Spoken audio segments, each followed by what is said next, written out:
Hi everyone, welcome to the 13.1 Release Management UX Kickoff.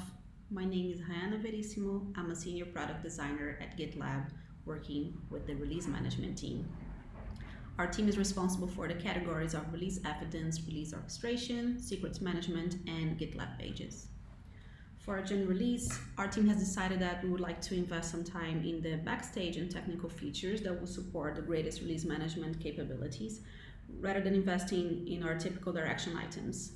I had a chance to choose which issues I would like to work on, and I chose to focus on working on hands-on UX depth issues that were in our backlog. UX depth means that for a given issue, we fail to meet defined standards for design system or usability and feature viability standards as defined in agreed upon design assets. So the first issue I'm going to be working on will be polishing the UI of the environment dashboard by fixing the x-axis padding on the dashboard content.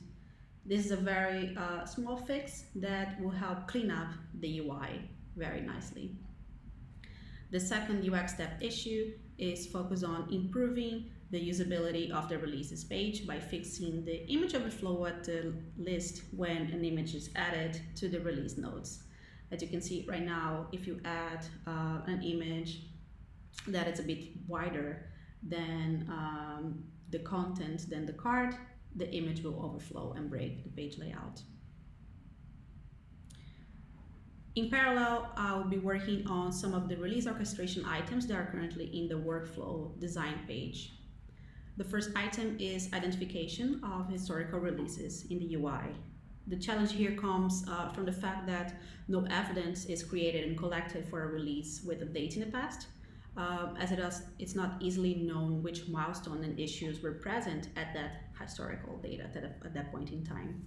So the user story for this issue is, as a user, I want to be able to identify release items that were created with a date in the past so that I can understand what release and know what to expect regarding the evidence collection, which is not present in historical releases. The UX for this issue is already proposed, and our team is grooming it right now. The second issue aims to help users choose a release name in a semantic version.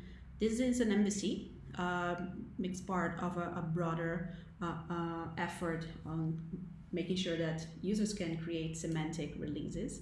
And for now, we want to be able to let release managers quickly see which name or versions they gave to previous releases so that they can name a new item with confidence in a semantic way.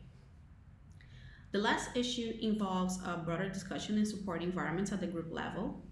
Production environments are special ones, and sometimes we have several environments that are used as production. Currently, the growing GitLab roles leave the ability to edit environments and trigger a manual release to production really vulnerable. The low-hanging fruit identified here will be on improving the existing environments dashboard so that we can include pagination and also improve the visualization of environments that are added on this view.